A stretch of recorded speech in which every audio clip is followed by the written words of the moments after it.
It's tremendously encouraging to see all across this country the remarkable interest on the campuses and off the campuses on an issue which is not only just an issue of survival, but an issue of how we survive.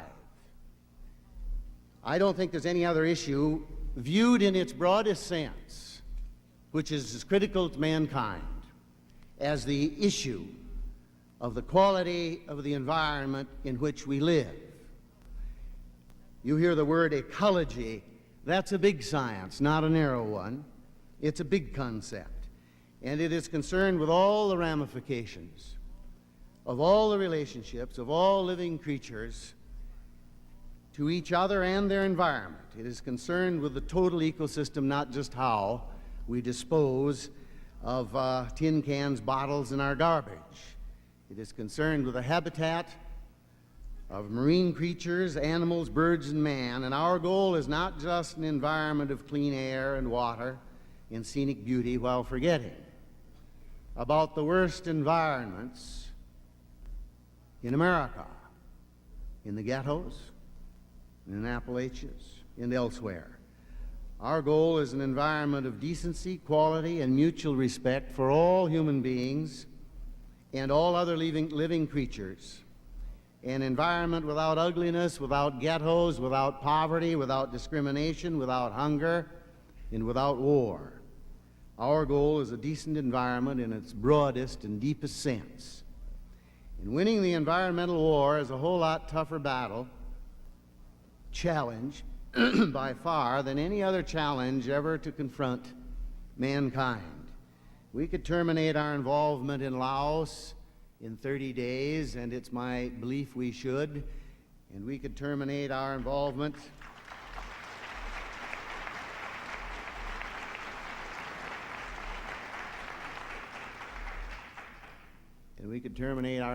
in the killings in Vietnam in 120 days, and I think we should.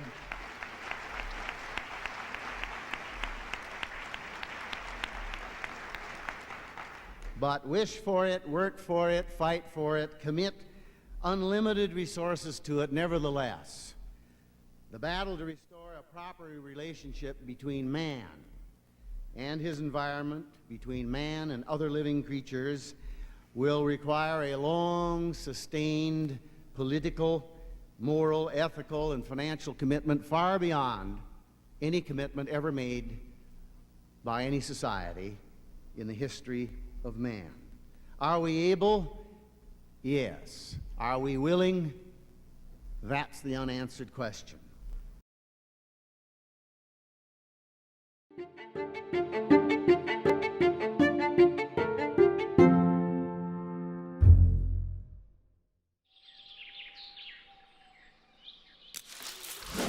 You hear the word ecology. That's a big science, not a narrow one. It's a big concept, and it is concerned with all the ramifications of all the relationships of all living creatures to each other and their environment. This is me with my father. My name is Tia Nelson, and my dad was Gaylord Nelson. He is known as the father of Earth Day, a vision he had for teachers all across the country to talk about the environment. Maybe you've heard of Earth Day. Maybe you've even participated in an Earth Day event. Before he was the father of Earth Day, before he was my dad, he was a little boy growing up in Clear Lake in northern Wisconsin. He loved spending time outdoors, exploring the forests, lakes, and streams of the region. Nature was his playground. As he was growing up, he also got to know the world of civics and government through his parents. And so I went to political meetings with my father and my mother from the time I was in grade school. And whenever a speaker came within driving distance in our Model T Ford, the way we went, 40, 50, 60 miles sometimes, just to hear somebody, hear one of the La Follettes give a speech. My father was inspired, and he started thinking about a future for himself, running for elected office. That stayed with him as he went to college and then law school, through his time in the U.S. Army during World War II. When he came back to Wisconsin, he was ready to get his career in politics going. He ran for the state Senate and then for governor of Wisconsin. As governor, he worked on government reform, social justice causes, and environmental issues. He created new jobs for young people, designated lands for public parks, and worked to conserve our beautiful lakes and rivers. He accomplished a lot for the people of Wisconsin, and he wanted to make an even bigger impact. So he ran for the U.S. Senate to represent Wisconsin citizens in the nation's capital. And he won. But when he got to Washington, D.C., he found out that others in government just didn't seem to care about the environment as much as he did. A national conservation tour with President Kennedy didn't accomplish what he hoped it would. And few senators would support the laws that he proposed to protect our environment. Some years later, he went to visit the site of an oil spill and was devastated by the damage he saw. On the plane ride home, he read an article about anti-war teach-ins on college campuses. That's when he got an idea. Teach-ins on the campuses, teach-ins on the Vietnam War. And I thought, that's a good idea. Why can't we have a nationwide, quote, teach-in on the environment? That's where the concept of Earth Day came from. The idea for a teach-in about the environment started to spread well beyond my dad's original vision. And when the day came, April 22nd, 1970, people all over the country participated. That day, the first Earth Day, marked the start of many changes to come over the next 10 years. They passed laws to keep pollution out of the air and water, so many laws that it became known as the Environmental Decade. My father was elected to 3 terms, serving 18 years in the U.S. Senate. Even after he was finished, he never stopped fighting for the environment. When asked at the age of 88 why he still went to work every day, he said, "Because the job's not done." And he's right. There's still so much more to do.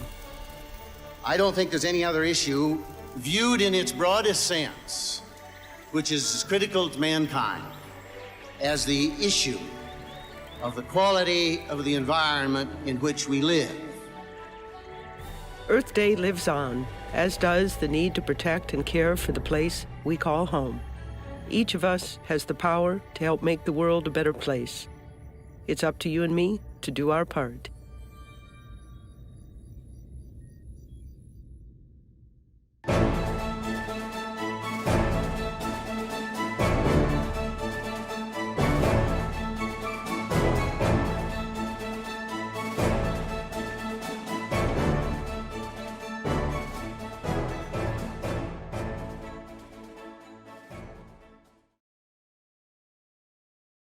Gaylord Nelson had run as a Republican and lost in northern Wisconsin in 1946. 2 years later, living in Madison, he became a Democrat and started a legendary career as lawmaker and leader. We should never have Americanized this war. We're doing all the fighting. Gaylord Nelson was 10 years old when he attended his first campaign rally for Fighting Bob La Follette. He saw La Follette as someone who helped people and solved problems. Feeling personally inspired after that first speech, young Gaylord announced he wanted to be a senator just like Fighting Bob. And just like his idol, Nelson worked tirelessly when it was time to campaign. He was a very, very effective night person. He'd stay up till 2 or 3 in the morning talking and getting up at 8 o'clock to go campaigning again. Wow. We did that for about a week one time campaigning in northern Wisconsin. Gaylord's strong suit, I think, was that he never took himself too seriously. They were dedicating the Gaylord Anton Nelson grade school, and Gaylord said a few remarks, and he said, "Boy, I've come to schools a lot of times. I never leave unless I ask the boys and girls a question. Does somebody have a question?" A little kid shoots his hand up. "Yes, young man, what's your question?" "Why did your mama name you after a school?" And Nelson loved that. And it was perfect Gaylord Nelson. It was a less than perfect political climate for Nelson when he first got to the state capitol in the late 1940s. He was in a small Democratic minority, making it hard for him to get anything done. So he found friends to work with on the other side of the aisle. I always worry that politics gets too caught up in nostalgia and, oh, let's be like we were in the past. But Gaylord Nelson and Melvin Laird were of different parties, and they were best of friends. I asked Mel about it, and his answer at first was quite serious, and it was basically that they were both motivated to be public servants, to help people solve problems. Mel Laird would go on to Congress and then the Pentagon as U.S. Defense Secretary under President Nixon. It was there that he would again find himself at political odds with his best friend. Gaylord Nelson was one of the first outspoken opponents of the Vietnam War. Senator Nelson arrived in Washington in 1962 after serving one term as Wisconsin governor, where he had begun his campaign promoting conservation and the environment. I don't think there's any other issue viewed in its broadest sense, which is as critical to mankind, as the issue of the quality of the environment in which we live. The culmination of that effort came in 1970 when Nelson's call for a national teach-in on the environment resulted in the first Earth Day. It is concerned with the total ecosystem, not just how we dispose of tin cans, bottles, and our garbage. Our goal is an environment of decency, quality, and mutual respect for all human beings and all other living creatures. An environment without ugliness, without ghettos, without poverty, without discrimination, without hunger, and without war.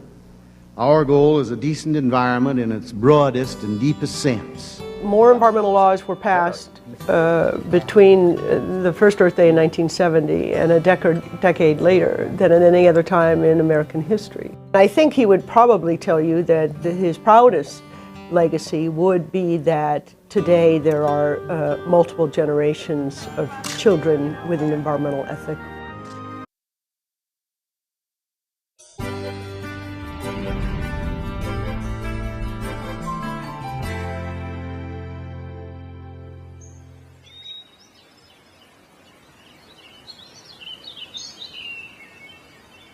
There was a special adventure to being a young boy in northwestern Wisconsin. There was the adventure of exploring a deep green pine forest, crunching noisily through the crisp leaves and pine needles on a sharp fall day, or taking a cool drink from a fast-running trout stream or a hidden lake. These poetic words are from Senator Gaylord Nelson, a UW-Madison alumnus who is internationally regarded as the founder of the modern environmental movement.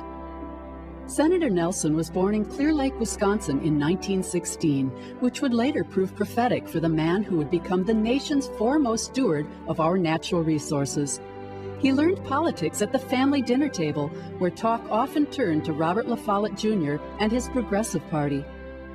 Senator Nelson received a bachelor's degree from San Jose State College and a law degree from the University of Wisconsin-Madison in 1942. In 1946, he came home to Wisconsin, practiced law, and then began 32 years in public office. In 1958, he became the first Democratic governor of Wisconsin in a quarter century. He championed a 1 cent per pack cigarette tax to finance the purchase of 1 million acres of Wisconsin parks and wildlife habitat. It was the first program of its kind, and it set a course for his 18-year career as a U.S. Senator. On our way home, my dad said, you think you're going to get into politics? And I said, well, I'd certainly like to, but I was afraid that Senator La Follette would solve all of our problems before I got old enough to do anything, and there wouldn't be anything for me to do. But there were world problems for Senator Nelson to tackle. From 1963 to 1981, his efforts in the U.S. Senate led to the Clean Air Act, the Clean Water Act, and the Endangered Species Act, among others. In 1963, Senator Nelson asked President Kennedy to fly with him over the Apostle Islands. The trip led to the Apostle Islands National Lakeshore Act, which preserves part of the Lake Superior shoreline and 21 Apostle Islands. Among one of Senator Nelson's many notable achievements is founding Earth Day in 1970. That year, 20 million Americans went into the streets for the largest demonstration in American history. As one of the first 3 senators to oppose the U.S. military buildup in Vietnam, Gaylord Nelson took his inspiration for Earth Day from the anti-war teach-ins on college campuses. Since then, 95 wilderness bills have been passed, which have added approximately 80.5 million acres to the National Wilderness Preservation System. Senator Nelson dreamed of a world where parents would raise a conservation generation, as he called it, of people who love the earth.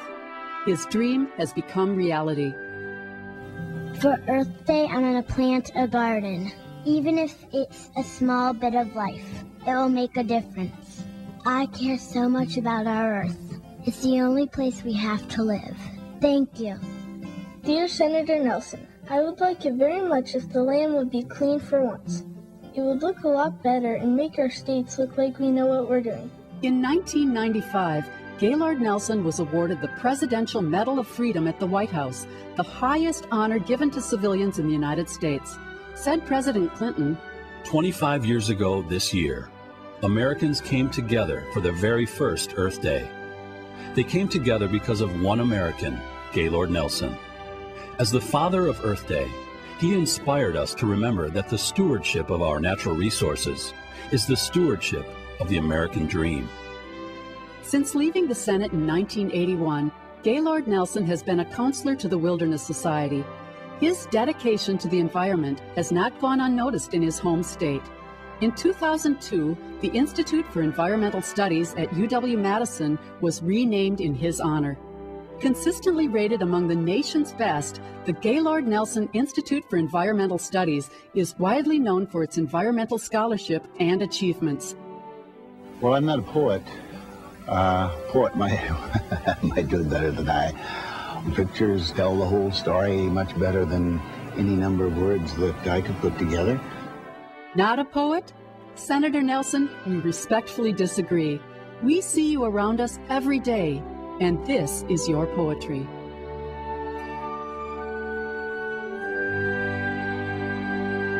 Please come forward to receive your 2004 Distinguished Alumni Award.